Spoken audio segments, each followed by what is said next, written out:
Welcome to Jay's Journal. That's intelligent. Let's go. Let me give you some examples.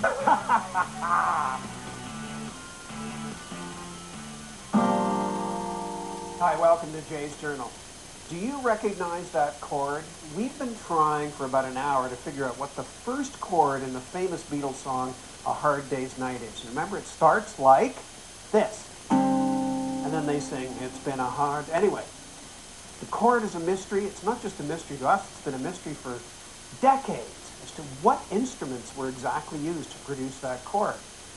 A mathematician at Dalhousie University named Jason Brown has now figured out what was going on. So, let's start at the beginning. If you go to the internet, here's one version that you're likely to hear, just barring the third fret of a guitar. It's pretty close. Other versions on the internet claim that George Harrison played this one instead.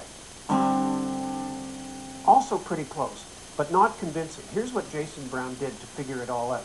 He did something called a Fourier transform. And to understand that, you have to know one fundamental thing about any note on a guitar, any single note. Let's hear one note.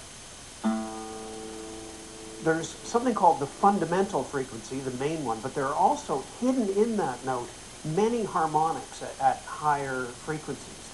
So the trick is, in a Fourier transform, you've got this whole mess of frequencies. The entire band are playing notes, there's tons of harmonics. So what Jason Brown did was identify every single frequency in that chord. Came up with like 29,000 of them.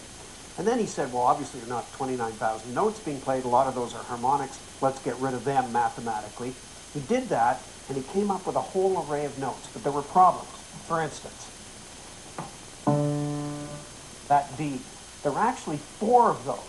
And there was no way, given the array of instruments that were supposed to be in the studio that day, that you could produce 4 of those. On the other hand, then there was this F.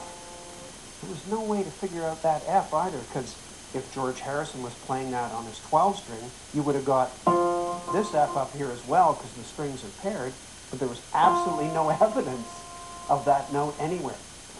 Jason Brown finally figured out what it was. Don't forget, there were the 4 Beatles, but there was also George Martin, the producer. He was a musical wizard. There was a piano in the studio. And the thing about a piano is, play one key like this, but inside, 3 strings are actually being played.